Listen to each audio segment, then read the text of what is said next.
کہ جب کوئی بندہ مر جائے اس کے یتیم بچوں کا خیال کرو. رشتہ داروں کو حکم دیا جا رہا ہے. آپ کے بھائی کا انتقال ہو گیا, بھابھی کے چھوٹے چھوٹے بچے ہیں, لوگ کیا کرتے ہیں, بھابھی کو گھر سے نکال دیتے ہیں. بہت ہو رہا ہے بھائی, اب تم جاؤ جاؤ بچوں کو لے کے یہاں سے دفع ہو جاؤ. یہ بہت ہو رہا ہے مارکیٹ میں. سانسیں رخ چینج کر لیتی ہیں. تو اللہ نے فرمایا وَلْيَخْشَ الَّذِينَ لَوْ تَرَكُوا مِنْ خَلْفِهِمْ ذُرِّيَّةً ضِعَافًا خَافُوا عَلَيْهِمْ. اللہ فرماتے ہیں اپنے بارے میں سوچو, اگر اس کے بجائے تمہاری موت ہوئی ہوتی اور تمہارے چھوٹے چھوٹے معصوم بچوں کے ساتھ یہ سلوک ہو رہا ہوتا تو تم پہ کیا گزرتی. یہ تو اس کی موت ہوئی ہے, تمہاری بھی تو ہو سکتی تھی.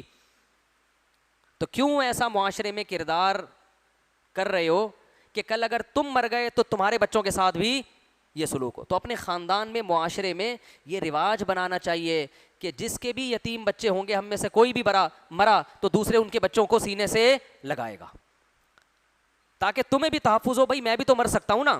آج کتنے لوگ ہیں میں جانتا ہوں, آج اگر وہ مر گئے مجھے پتا ہے ان کے بچوں کا کوئی پوچھنے والا نہیں ہے, روڈ پہ رلتے پھریں گے وہ بیچارے. تو اس لیے اللہ نے کہا کہ ان یتیم بچوں کے بارے میں اسی طرح سوچو جیسے اپنے بچوں کے بارے میں. تم بھی مر سکتے ہو تو اس کی کوشش کریں اپنے خاندانوں میں یہ رواج دیں. سب سے بڑی بات یہ کہ اگر بھائی کا انتقال ہوتا ہے, بھابھی کا خاندان میں نکاح کروائیں اس کا, تاکہ اس کے بچے نہ رلیں. پہلی شادی والا نہیں مل رہا, دوسری والی کو پہنائیں, وہ پہنا دیں دوسری والی جو دوسری کر رہا ہو. بولو کوئی بات نہیں, کچھ نہیں ہوتا اس سے, بچے رل جائیں گے بھائی ورنہ. میں ایسے لوگوں کو جانتا ہوں کہ 18 سال میں لڑکے نے شادی کی, لڑکی کی عمر بھی 18 سال, 3 بیٹیاں لگاتار پیدا ہوئیں, لڑکے کی ڈیتھ ہو گئی کینسر سے. 23-24 سال کا لڑکا. اب اس کی بیوی کی شادی کی عمر ہے, لیکن 25 سال ہو گئے اس کی بیوی نے ایسے ہی گزار دیے دیور کے ساتھ گھر میں. کیونکہ وہ بیچاری جو 23-24 سال میں بیوہ ہوئی نا, وہ کہتی ہے میں اپنی شادی کی فکر کروں یا اپنی بچیوں کی فکر کروں. 20-25 سال اس لڑکی نے اپنے چھوٹی بیٹیوں کو پالا ہے, اور گھر میں اسی دیور کے ساتھ رہ کر. دیور چونکہ شادی شدہ ہے تو یار جب وہ رہ بھی اسی گھر میں رہی ہے اور اس کی بچیاں تمہاری بھتیجیاں بھی ہیں, تو کیا جا رہا ہے 2 لفظ نکاح کے 2 بول پڑھنے میں, کیا جا رہا ہے بھائی. لیکن اس ایک عورت کو ٹینشن سے بچانے کے لیے کہ جس پر سوکن آ رہی ہے, اس دوسری عورت کی زندگی کا بیڑا غرق کر دیا پورا, اس کا بھی اور اس کی بیٹیوں کا بھی.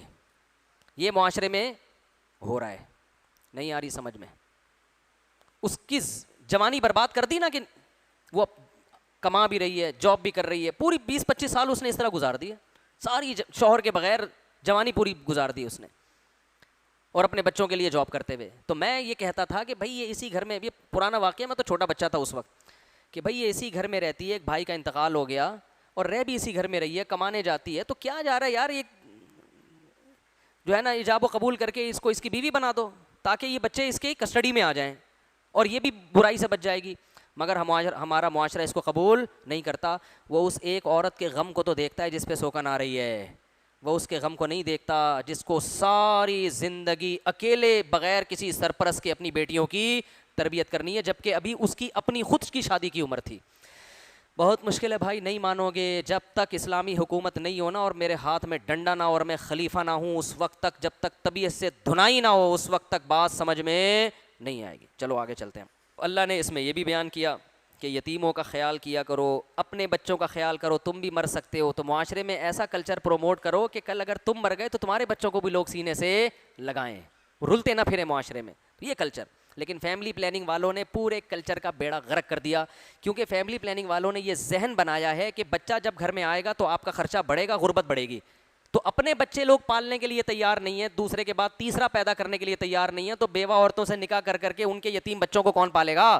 تو یہ فیملی پلاننگ والوں کا زہر ہے جو انہوں نے ہمارے جسموں میں گھول دیا ہے. پہلے الٹا ہوتا تھا, حضرت مریم کی والدہ کا انتقال ہوا تو جھگڑا ہو رہا ہے کہ ان کو کون پالے گا, سب کہہ رہے ہم پالیں گے. یہ کلچر تھا اس دور میں. تو حضرت زکریا کے نام قرآن نکلا. آج کیا ہوتا ہے, یہ ٹینشن مجھے نہیں دو, کسی اور کو پکڑا دو. ہاں جو بے اولاد ہو وہ تو لے لیتا ہے, جس کی اولاد ہو وہ عام طور پر نہیں لیتا. تو یہ کلچر معاشرے میں پروموٹ کریں اس کو کہ بھئی پالیں بچے, ثواب ملتا ہے, اس سے کچھ بھی نہیں ہوتا.